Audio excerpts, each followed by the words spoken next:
بسم اللہ الرحمن الرحیم۔ السلام علیکم۔ مصر کے شہر اسوان میں ایک گاؤں آباد تھا۔ وہ گاؤں آبادی کے لحاظ سے ایک چھوٹا سا گاؤں تھا۔ اس گاؤں کے اکثر لوگ کھیتی باڑی اور کچھ لوگ بازار میں تجارت کر کے اپنی زندگی کا گزر بسر کرتے تھے۔ وہ گاؤں اسوان شہر کا سب سے چھوٹا اور خوبصورت گاؤں تھا، لیکن وہ گاؤں جہالت سے بھرا ہوا گاؤں تھا۔ اس میں کوئی آدمی پڑھا لکھا نہیں تھا۔ تمام لوگ پرانے رسم و رواج اور روایات کو دیکھ کر چلتے، حتیٰ کہ وہ یہ بھی نہ دیکھتے کہ ان رسم و رواج کو پورا کرنے میں کسی کی عزت خاک میں مل رہی ہے یا نہیں۔ وہ گاؤں اسوان شہر کی مغربی سرحد کے ساتھ سمندر کنارے آباد تھا۔ دوستو، یہاں آپ کو اسوان شہر کے بارے میں بتاتے چلیں۔ اسوان کو تاریخی طور پر جنوبی مصر اور اس کے جنوبی دروازے کے اہم ترین شہروں میں سے ایک سمجھا جاتا ہے۔ یہ مصر کا جنوبی گیٹ وے ہے اور دریائے نیل کے مشرقی ساحلی پر دریائے نیل کے پہلو پر واقع ہے۔ یہ قاہرہ سے 799 کلومیٹر دور ہے۔ قدیم مصری زبان میں اسوان شہر کو سونے کا نام سے جانا جاتا تھا، جس کا مطلب بازار ہے، جہاں یہ ایک تجارتی علاقہ تھا اور تجارتی قافلوں کا ایک بڑا ٹھکانہ تھا۔ وہیں یہ نوبیا آنے اور جانے والے قافلوں کا تجارتی مرکز بھی تھا۔ مطلبیہ کے دور میں یونانیوں نے اس نام کو بدل کر سین رکھ دیا، پھر اخبار نے اسے اسوان کہا۔ اسے سونے کا ملک بھی کہا جاتا تھا، کیونکہ یہ نوبیا کے بادشاہوں کے لیے ایک بہت بڑا خزانہ یا قبرستان تھا، جو وہاں ہزاروں سال سے مقیم تھے۔ اور یہ گاؤں اسوان شہر کا سب سے خوبصورت گاؤں ہے۔ اس گاؤں میں ایک عجیب و غریب رواج تھا کہ اس گاؤں میں جب بھی کسی لڑکی کی شادی ہوتی تو شادی سے پہلے وہ لوگ اس لڑکی کی پاک دامنی کو ثابت کرنے کے لیے اس کو ایک ایسے امتحان میں سے گزارتے جس میں لڑکی ایک طرح موت کے قریب چلی جاتی۔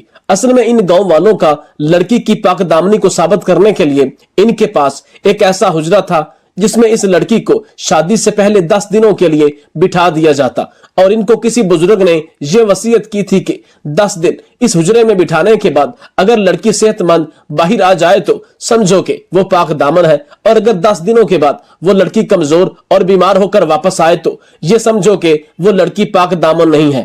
اور گاؤں کی جو لڑکی ان 10 دنوں میں صحت مند ہو کر لوٹی، حکیم صاحب اس کا معائنہ کرتے، اور اگر حکیم صاحب کہتے کہ یہ لڑکی پاک دامن ہے تو پھر وہ اس کی شادی کر دیتے، اور اگر لڑکی پاک دامن ثابت نہ ہوتی تو وہ اس کو اپنے گاؤں کے درمیان میں موجود ایک اندھے کنویں میں پھینک دیتے، اور یہ سمجھتے کہ یہ لڑکی کسی اور کے ساتھ منہ کالا کر چکی ہے، لہٰذا اس کی شادی نہیں ہو سکتی۔ وہ گاؤں ایک جنگل کے ساتھ آباد تھا۔ اس جنگل کی دوسری طرف گاؤں کے مخالف الٹ میں وہ حجرہ بنا ہوا تھا، جو کہ بالکل سن بیابان میں موجود تھا۔ اس حجرے کی مغربی طرف پر ایک ندی بہتی تھی اور ہر طرف سنسان بیابان زمین تھی۔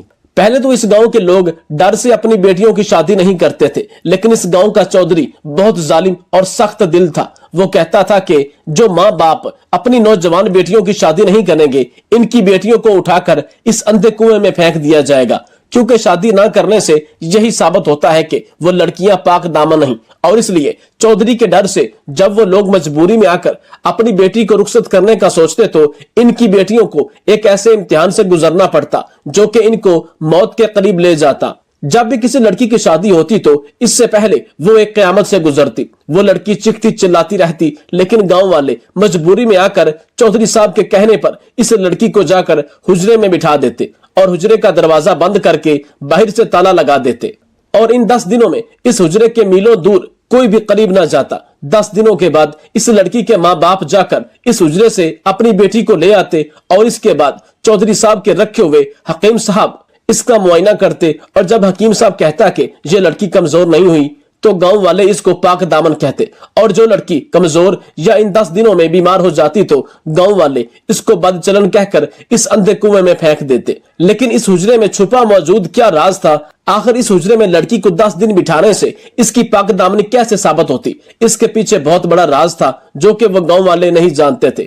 وقت گزرتا رہا۔ ایک دن ایک لوہار کی بیٹی جو کہ دن بدن جوان ہو رہی تھی، اس کی بیٹی بہت ہی خوبصورت اور حسین و جمیل تھی۔ جب اس کی عمر 17 سے 18 سال ہوئی تو چودھری صاحب نے اپنے منشی کو اس لوہار کے پاس بھیجا اور کہا کہ تم اپنی بیٹی کی رخصتی کی تیاریاں شروع کر دو، تیری بیٹی جوان ہونے والی ہے۔ جب لوہار نے اپنی بیٹی کو دیکھا تو وہ زاروں قطار رونے لگا اور کہا، اے بیٹی، بہتر تو یہی تھا کہ تمہیں اس حجرے میں 10 دن اکیلا بٹھانے سے بہتر میں مر جاتا، لیکن کیا کروں، یہ ایک امتحان ہے اور اس سے آپ کو گزرنا ہوگا۔ میں جانتا ہوں تیرا دامن پاک صاف ہے، تجھے آج تک کسی آدمی نے دیکھا نہیں، چھونا تو دور کی بات ہے،